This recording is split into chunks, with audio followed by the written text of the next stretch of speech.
অট্টালিকার অভিশাপ, রহস্যময় গ্রাম। বর্ষার ভরা মৌসুম, গ্রামের মেঠো পথ ধরে কাদামারিয়া আসছে রায়হান। সে ঢাকায় পড়াশোনা করে, ইতিহাসের ছাত্র। বিশ্ববিদ্যালয়ের এক শিক্ষকের কাছ থেকে শুনেছিল বাংলার দক্ষিণ পশ্চিমাঞ্চলের এক প্রত্যন্ত গ্রামে আছে একটি প্রাচীন জমিদার বাড়ি। বাড়িটি এখন প্রায় ধ্বংসপ্রাপ্ত, তবে স্থানীয়রা একে অভিশপ্ত অট্টালিকা বলে চেনে। কথিত আছে ওই বাড়ির ভেতরে রাতে কেউ ঢুকলে আর সকালে জীবিত বের হয় না। রায়হান ছোটবেলা থেকেই লোককথা, পুরনো ইতিহাস আর রহস্যের প্রতি আকৃষ্ট। তাই বিশ্ববিদ্যালয়ের গবেষণার জন্যই নয়, নিজের কৌতূহল মেটানোর জন্য সে নেমে পড়েছে এই ভ্রমণে। গ্রামে পৌঁছাতেই প্রথম যে জিনিস তার নজরে এলো সেটা হলো এক অদ্ভুত নীরবতা। চারপাশে ঝিঝিপোকার ডাক শোনা যাচ্ছে, মাঝে মাঝে দূরে কাক ডাকছে, কিন্তু গ্রামবাসীর কণ্ঠস্বর তেমন শোনা যায় না, যেন সবার চোখে মুখে ভয় লুকিয়ে আছে। এক বৃদ্ধকে থামিয়ে রায়হান জিজ্ঞেস করল, চাচা, এই যে জমিদার বাড়ির পথটা কোন দিকে? বৃদ্ধ থমকে দাঁড়ালো, তার চোখে হঠাৎ ভয়ের ছাপ ফুটে উঠল। ওই দিকে যাবেন না বাবা, ওটা ভালো জায়গা নয়, সন্ধ্যার আগে গ্রাম ছেড়ে চলে যান। রায়হান মৃদু হেসে বলল, চাচা, আমি গবেষণা করতে এসেছি, শুধু বাড়িটা দেখে যাব। বৃদ্ধ আর কিছু বলল না, শুধু গভীর দীর্ঘশ্বাস ফেলে চলে গেল। রায়হানের মনে কেমন অস্বস্তি জমতে লাগলো। সে হাঁটতে হাঁটতে একটা চায়ের দোকানে ঢুকলো। দোকানের ভেতরে 2-3 জন কৃষক বসে চা খাচ্ছিল। রায়হানও এক কাপ চা অর্ডার দিল। চা আসতেই সে ক্যাজুয়ালি প্রশ্ন করল, এই যে জমিদার বাড়ি আছে, আসলে ব্যাপারটা কি? তৎক্ষণাৎ দোকানের ভেতরে নীরবতা নেমে এলো, যেন সবাই কথা গিলে ফেলল। কৃষকদের একজন ফিসফিস করে বলল, ওখানে জমিদারের মেয়ের আত্মা ঘুরে বেড়ায়, আজও রাতের বেলা কান্নার শব্দ শোনা যায়। অনেকেই সাহস করে ঢুকেছে, কিন্তু আর ফিরে আসেনি। আরেকজন যোগ করল, আমার মামা একবার গিয়েছিল, সকালে তার লাশ পাওয়া গেল বাড়ির বারান্দায়, চোখ দুটো কোটর থেকে বের হয়ে গিয়েছিল, মুখে ছিল এক বিভীষিকাময় চিৎকারের ছাপ। রায়হান চুপ করে শুনছিল। তার ভেতরের যুক্তিবাদী মন বলছিল এসব কুসংস্কার, অতিরঞ্জিত গল্প, কিন্তু তার মনের গভীরে একটা অজানা শীতল স্রোত বয়ে গেল। সেদিন রাতেই রায়হান ঘুমোতে গেল। জানলার বাইরে তখন মুষলধারে বৃষ্টি, বাতাসে শস্য শব্দ। হঠাৎ তার কানে ভেসে এলো এক অদ্ভুত আওয়াজ, কেউ যেন হাহাকার করে কাঁদছে। সে উঠে দাঁড়িয়ে জানলা দিয়ে বাইরে তাকালো। অন্ধকারে ঝাপসা ভিজে গাছপালা ছাড়া কিছুই দেখা গেল না। জমিদার বাড়ির ইতিহাস। পরদিন সকালে গ্রামের পরিবেশটা ছিল অদ্ভুত। আকাশে হালকা কুয়াশা, বাতাসে শীতল ভাব। রায়হান ঘুম ভাঙতেই প্রথম যে জিনিসটা মনে পড়ল সেটা হলো রাতের সেই কান্নার শব্দ। সে নিজেকে বোঝানোর চেষ্টা করল সবই হয়তো মনের ভুল, কিন্তু মনের গভীরে কেমন একটা অস্বস্তি জমেছিল। চা খেতে খেতে আব্দুল হাই মাস্টার হেসে বললেন, ঘুম কেমন হলো? রায়হান কিছুটা ইতস্তত করে বলল, ভালোই ছিল, তবে জানালার বাইরে যেন কারো কান্নার শব্দ শুনছিলাম। মাস্টারের চোখ মুহূর্তেই ফ্যাকাশে হয়ে গেল। তিনি চুপচাপ কয়েক সেকেন্ড তাকিয়ে থাকলেন, তারপর ধীরে ধীরে বললেন, তাহলে তুমি শুনেছ? মানে? অবাক হয়ে জিজ্ঞেস করল রায়হান। মাস্টার দীর্ঘশ্বাস ফেললেন। ওই শব্দটা গ্রামের অনেকে শুনেছে, বিশেষ করে যারা নতুন আসে বা সাহস করে জমিদার বাড়ির কাছাকাছি যায়। কথিত আছে ওটা জমিদারের মেয়ের কান্না। তার নাম ছিল লাবণী। রায়হান চমকে উঠল। জমিদার পরিবারের কাহিনী। বছর 100 আগে এই গ্রামের রাজবাড়ির মতো বিশাল জমিদার বাড়ি ছিল। জমিদার হরিশ্চন্দ্র রায় ছিলেন অত্যন্ত ধনী ও ক্ষমতাবান মানুষ, তবে তিনি ছিলেন নিষ্ঠুর স্বভাবের, প্রজাদের উপর প্রচুর অত্যাচার চালাতেন। জমিদারের একমাত্র মেয়ে লাবণী ছিল গ্রামের সবার চোখের মণি। সে সুন্দরী, সুশীলা, কিন্তু বাবার মতো নিষ্ঠুর নয়। বরং লাবণী গোপনে গ্রামের গরিব মানুষদের সাহায্য করত। গ্রামে এক দরিদ্র স্কুল শিক্ষক ছিলেন। তার ছেলে অরুণের সঙ্গে লাবণীর গোপনে সম্পর্ক গড়ে ওঠে। দুজনের প্রেম চলতে থাকে, কিন্তু জমিদার একদিন বিষয়টা জানতে পারেন। তার কাছে এটা ছিল অসম্মানের বিষয়। তিনি লাবণীকে শাস্তি দিতে শুরু করলেন। তাকে অট্টালিকার এক কক্ষে বন্দী করে রাখা হলো। লোকমুখে শোনা যায় একদিন অরুণ লুকিয়ে লাবণীর সঙ্গে দেখা করতে এসেছিল, কিন্তু জমিদারের লোকজন ধরে ফেলে তাকে। পরদিন সকালে অরুণের লাশ পাওয়া যায় পদ্মা নদীর ঘাটে। তার দেহে নৃশংস নির্যাতনের চিহ্ন ছিল। এই খবর শুনে লাবণী ভেঙে পড়ে। বলা হয় কয়েকদিন পরেই লাবণীকে নিজের কক্ষে মৃত অবস্থায় পাওয়া যায়। অনেকে বলে সে আত্মহত্যা করেছিল, আবার কেউ বলে জমিদার নিজ হাতে তাকে হত্যা করেছিলেন। লাবণীর মৃত্যু রহস্য আজও কেউ ভেদ করতে পারেনি। তবে সেই রাত থেকেই জমিদার বাড়িতে অদ্ভুত অদ্ভুত ঘটনা ঘটতে শুরু করে। চাকর বাকররা ভয়ে একে একে পালিয়ে যায়।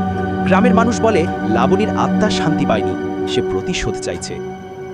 রায়হানের প্রতিক্রিয়া। মাস্টারের মুখ থেকে সব শুনে রায়হান নিঃশব্দে বসে রইল। তার ভেতরে ইতিহাসবিদ আর অনুসন্ধিনীর কৌতূহল যেন আরও জ্বলে উঠল। সে বলল, স্যার, আমি ওই জমিদার বাড়ির ভেতরে যাবই। লাবণীর মৃত্যুর আসল সত্য খুঁজে বের করব। মাস্টার ভয়ে মাথা নাড়লেন। না বাবা, তুমি বুঝছো না, কত মানুষ ওখানে গিয়ে নিখোঁজ হয়েছে। একবার ঢুকলে হয়তো তুমি আর বের হতে পারবে না। রায়হান হেসে উত্তর দিল, আমার মনে হয় এসব কুসংস্কারই মানুষের ভয় বাড়িয়ে দিয়েছে। ভূত বলে কিছু নেই, তবে ইতিহাস আছে, আর আমি সেটা জানতেই এসেছি। প্রথম দেখা জমিদার বাড়ি। সেদিন বিকেলে রায়হান নিজেই রওনা দিল জমিদার বাড়ির দিকে। গ্রামের লোকেরা কেউ তাকে সঙ্গ দিতে রাজি হয়নি। সবাই দূর থেকে তাকিয়ে থাকলো যেন সে মৃত্যুর দিকে যাচ্ছে। বাড়ির কাছাকাছি পৌঁছাতেই রায়হান থমকে দাঁড়ালো। কি বিশাল অট্টালিকা!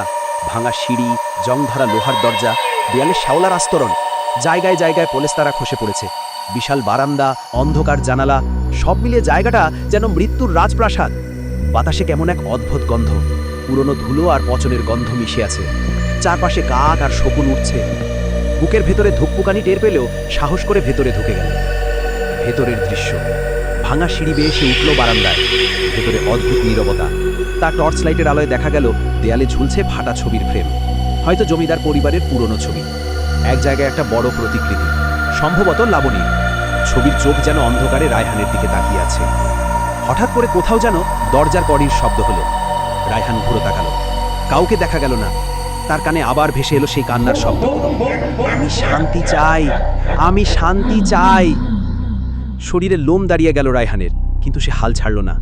মনে মনে বলল, যত ভয়ই দেখাক, আমি সত্য উদ্ঘাটন না করে ফিরব না। রাতের অন্ধকারে অট্টালিকার ভেতর এক অদ্ভুত নীরবতা। রায়হানের টর্চের আলো একেবারে দুলছে। দেওয়াল, বারান্দা, ভাঙা জানালা সবকিছু যেন নিঃশব্দে তার দিকে তাকিয়ে আছে। বাতাসের খ্যাকশোটি ভেঙে ভেতরে ঢুকছে, আর সেই সাথে এসেছে কেমন এক শীতল ছাস। রায়হান সিঁড়ি বেয়ে উপরের তলায় উঠল। প্রথমেই তার চোখে পড়ল একটি ফাটা দরজা। দরজার পাশে লেখা লাবণী কক্ষ। হৃদয়টা কেমন অস্বস্তিতে ভরে উঠল। সে দরজা ধীরে খুলে ভেতরে ঢুকল। ভেতরে অদ্ভুত ঠান্ডা। টর্চের আলোয় দেখা গেল ফার্নিচারের ধুলো জমে থাকা ছাপ।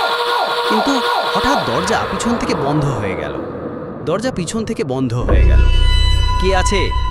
রায়হান কণ্ঠ দিল, কিন্তু কোনো উত্তর নেই। ঠিক তখনই সে অনুভব করল কান্নার শব্দ আরও স্পষ্ট। আমার জীবন নষ্ট হলো, আমি শান্তি চাই। রায়হানের বুক কেঁপে উঠল।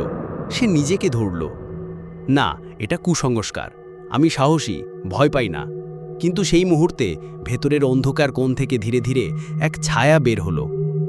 ছায়াটি ছোট নয়, বরং মানুষের মতন আকৃতি, কিন্তু মুখ দেখা যাচ্ছিল না। শুধু চোখ, দুটি উজ্জ্বল, কেঁপে ওঠা চোখ। রায়হান হারিয়ে যেতে বসেছিল, কিন্তু পা ঠেকল। সাহস করে বলল, তুমি কে? শুধু কান্নার শব্দ আর হাহাকার। হঠাৎ ছায়াটি অচেনা গতিতে ঘুরে রায়হানের দিকে এগোলো। সে টর্চের আলো ছুড়ে দিল। ছায়ার মধ্যে দেখা গেল, হ্যাঁ, লাবণীর মুখ। সাদা রূপের মেয়েটি, চোখে ভয়, মুখে অর্ধ চিৎকার। আমাকে সাহায্য করো, একটি কণ্ঠ ফিসফিস করল। রায়হান অজ্ঞান হয়ে যেতে বসেছিল, কিন্তু তার অনুসন্ধানী মন জেগে রইল। সে কণ্ঠে বলল, কি সাহায্য করতে পারি? লাবণীর আত্মা ধীরে ধীরে অদৃশ্য হয়ে গেল, কিন্তু একটি পুরনো চাবি সে ছুঁড়ে দিল রায়হানের পায়ে। রায়হান চাবিটি তুলল। মনে হলো এটি হয়তো লাবণীর রহস্যের চাবি। পরের মুহূর্তে একটি হঠাৎ ঝাঁকুনিতে সব কিছু নড়ে উঠল। টর্চের আলো নিভে গেল। অন্ধকারে শুধু কান্না আর হাহাকার। রায়হান নিজের পা ধরে চিৎকার করতে বসল, কিন্তু হঠাৎ আলো ফিরে এলো। সে চাবি হাতে ধরে টেবিলের ওপরে রাখা এক কাগজ পেল। কাগজে লেখা ছিল, সত্য জানো, তবে সতর্ক হও। অভিশাপ শুধু আমার নয়, তোমারও হতে পারে। রায়হানের বুক কেঁপে উঠল। সে বুঝল, কেবল ইতিহাস জানার জন্য আসা তার জন্য আরও ভয়ঙ্কর বিপদ ডেকে আনছে। রাত্রি শেষে রায়হান বাইরে বেরোল। তার শরীর কাঁপছিল, কিন্তু মনে হচ্ছিল লাবণ্যের আত্মা কিছু জানাতে চেয়েছে। সেই রাতের কান্নার শব্দ তার ঘুম ভেঙে দিল। সে ঠিক বুঝতে পারল, এখানে ইতিহাসের ছায়ার মধ্যে কোনো অভিশাপ বেঁচে আছে। সেই চাবি সম্ভবত লাবণ্যের মৃত্যুর রহস্যের পথ দেখাবে। পরদিন ভোরবেলা রায়হান আবার জমিদার বাড়িতে ফিরে এলো। এইবার তার হাতের মধ্যে সেই চাবি। সে জানত আজ কিছু গুরুত্বপূর্ণ খুঁজে বের করতে হবে। সিঁড়ি বেয়ে চুপচাপ ওপরের তলায় উঠল। যেদিন রাতে ছায়া তাকে ভয় দেখিয়েছিল সেই কক্ষেই প্রথম খোঁজা শুরু করল। ভাঙা ফার্নিচারের ভেতরে, মেঝেতে, দেয়ালে সবকিছু মনোযোগ দিয়ে দেখল। হঠাৎ তার চোখ পড়ল এক ধুলো জমে থাকা ফ্লোরবোর্ডের দিকে। চাবিটি খুলে সে বোর্ড সরিয়ে দিল। বোর্ডের নিচে লুকানো একটি ছোট বাক্স। বাক্সটি ধাতব, কিন্তু জং দিয়ে ঢাকা। চাবি ঢুকিয়ে বাক্স খুলতেই বের হলো একটি পুরনো ডায়েরি এবং কয়েকটি ফটোগ্রাফ। রায়হান কেঁপে কেঁপে ডায়েরিটি খুলল। প্রথম পাতায় লেখা ছিল, আমার নাম লাবণী। যদি কেউ এই ডায়েরি পড়ে বুঝবে আমার বেদনা। বাবা আমাকে বন্দি করেছে। কেউ সাহায্য করতে আসবে কি জানি না। আমি জানি আমার মৃত্যু অনিবার্য। রায়হান আরও গভীরভাবে পড়ল। ডায়েরিতে লাবণী তার প্রতিদিনের অভিজ্ঞতা লিখেছিল। কিভাবে তার বাবার নিপীড়ন চলেছিল, কিভাবে সে রাতের অন্ধকারে কান্না করত, কিভাবে সে অরুণের জন্য আশা রাখত। ফটোগ্রাফগুলো দেখলে রায়হান হতবাক। এক ছবিতে দেখা যাচ্ছে লাবণী তার বাবার সঙ্গে। ছবির চোখ অদ্ভুতভাবে ভীতির ছাপ। আরেকটি ছবিতে দেখা যাচ্ছে অরুণ হাসছে, কিন্তু চোখে হাহাকার। ডায়েরির শেষ অংশে লেখা ছিল, আমি জানি আমার মৃত্যু আসছে। যদি কেউ সত্য জানতে চায় জমিদারের গোপন কক্ষে গিয়ে মুদ্রিত নথি দেখুক। সেখানে সবই লেখা আছে, আমার মৃত্যু, অভিশাপ এবং সেই দিনের ঘটনা। রায়হান বুঝল লাবণীর মৃত্যু একেবারেই স্বাভাবিক নয়। এটি কোনো পরিকল্পিত হত্যাকাণ্ড। ডায়েরিতে নির্দেশিত জায়গায় রায়হান চলে গেল। দরজার পেছনে, আড়ালে, ফার্নিচারের ভেতরে সবকিছু পরীক্ষা করে সে শেষমেশ খুঁজে পেল একটি ছোট দরজা। দরজা বন্ধ, কিন্তু চাবি ঠিকঠাক ফিট করল। ভেতরে ঢুকতেই দেখা গেল একটি পুরনো কক্ষ, যেখানে ছিল ঝুলন্ত নথি, কিছু লিপিবদ্ধ কাগজ এবং আরও কিছু ফটোগ্রাফ। রায়হান নথিগুলো পড়ে হতবাক হয়ে গেল। দেখা গেল জমিদারের হাতে লাবণীর মৃত্যুর পরিকল্পনা ছিল। জমিদার নিজের হাত দিয়ে মেয়েকে হত্যা করেনি, কিন্তু সে পরিকল্পিতভাবে অরুণকে হত্যা করিয়ে লাবণীকে মানসিকভাবে ভেঙে দেয়। ডায়েরিতে লেখা ছিল, লাবণী তার মৃত্যুর আগেই এক অভিশাপ দিয়েছিল। তিনি লিখেছিলেন, যে কেউ এই সত্য জানবে তাকে আমি ছাড়ব না, তার উপরও আমার অভিশাপ প্রবাহিত হবে। রায়হান শিউরে উঠল। তিনি বুঝলেন ইতিহাসের ছায়ার সঙ্গে বাস্তবের অভিশাপও জড়িয়ে আছে। অদ্ভুত ঘটনা। রায়হান কক্ষের মধ্যে বসে নথি পড়ছিল। হঠাৎ শোনা গেল কিছু ধাক্কা। সে তাকালো, কোনো মানুষ নেই, কেবল বাতাসের মতো হালকা শব্দ। ঠিক তখনই টর্চের আলো নিভে গেল। অন্ধকারে আবার সেই কান্নার শব্দ, আমাকে সাহায্য করো, আমি শান্তি চাই। রায়হান ডায়েরি জড়িয়ে ধরল। মনে হলো লাবণী সত্যিই সাহায্য চাইছে। সে ভয় পেলেও সাহস করে বলল, আমি তোমাকে সাহায্য করব লাবণী। ছায়া ধীরে ধীরে মিলিয়ে গেল। কান্না কমে এলো, যেন লাবণী রায়হানের কথাই কিছুটা শান্তি পেল। পরদিন রায়হান সকালে গ্রামে নামল। আজ তার উদ্দেশ্য গ্রামবাসীর কাছ থেকে জমিদার পরিবার এবং লাবণ্যর মৃত্যুর সত্য জানার চেষ্টা করা। গ্রামের মানুষ সাধারণত চুপচাপ, কিন্তু রায়হানের উৎসাহ দেখে কয়েকজন বয়স্ক ব্যক্তি তাকে আশেপাশের বেনামে খোলা চা দোকানে নিয়ে গেল। চায়ের কাপে বাষ্প উঠছে। রায়হান প্রশ্ন করল, দেখুন, আমি শুধু সত্য জানতে চাই। লাবণ্যর মৃত্যু আর জমিদার বাড়ির অভিশাপ সবকিছু কি সত্য?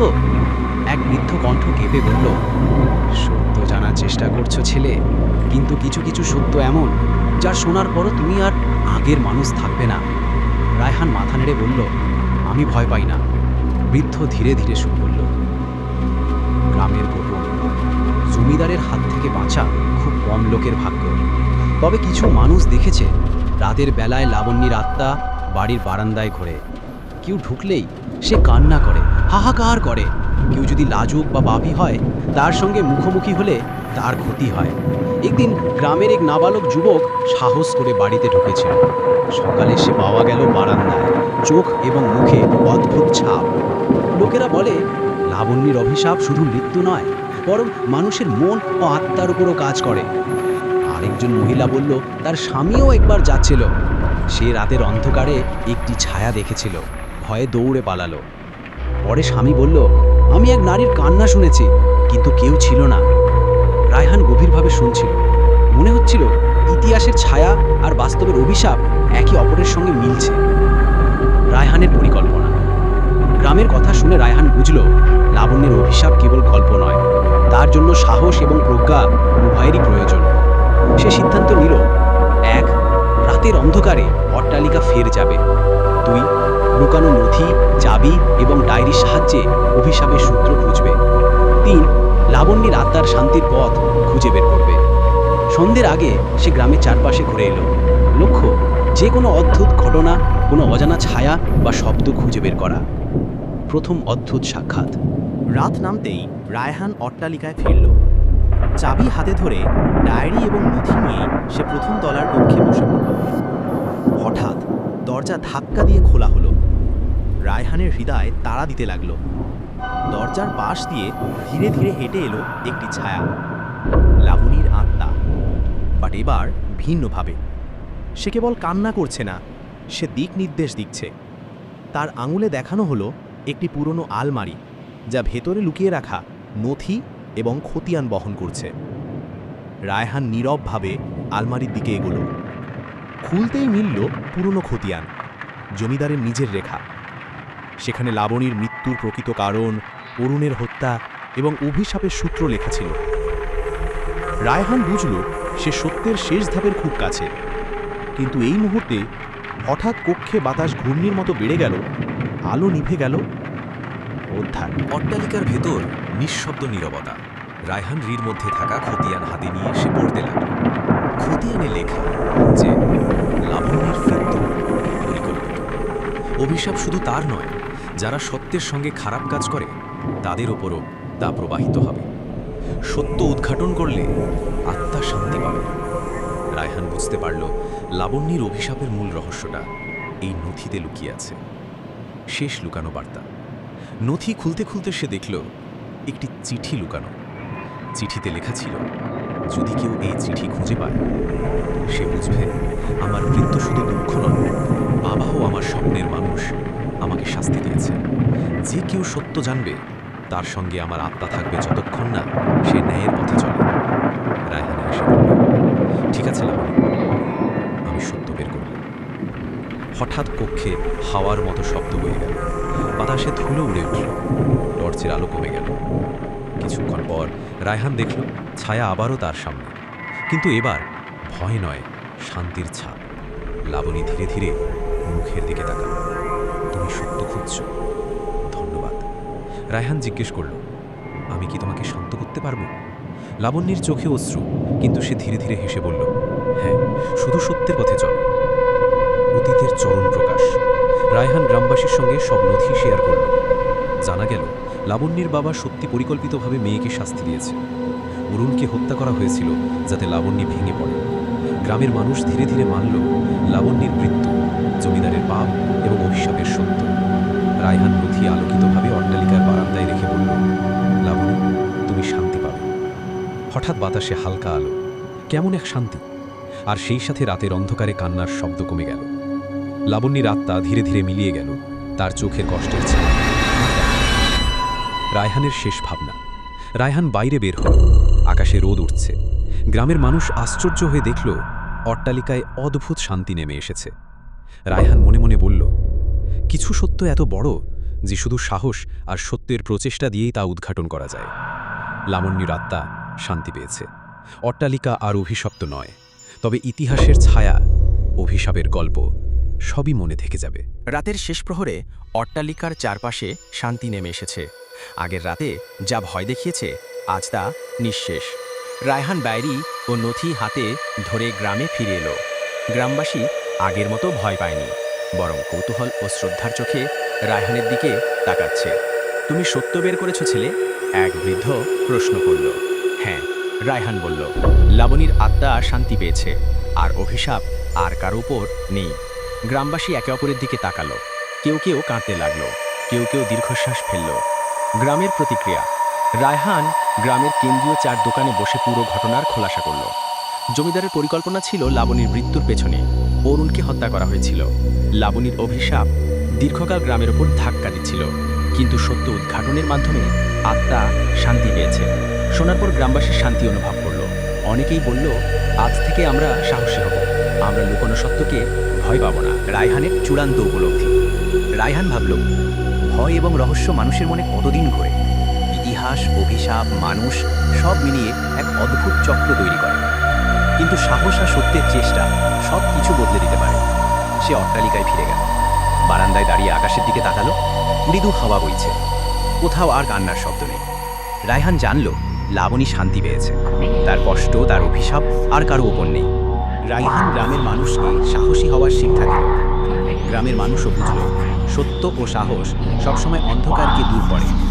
অট্টালিকা তখনও দাঁড়িয়ে আছে, তবে আর অভিশপ্ত নয়। ইতিহাসের ছায়া, রহস্যময় অভিশাপ সবই এখন শুধুই গল্প। রায়হান নিজেকে ধন্য মনে করল। সে জানল সাহস আর অনুসন্ধানের মাধ্যমে যে কোনো ভয়ের মুখোমুখি হওয়া সম্ভব।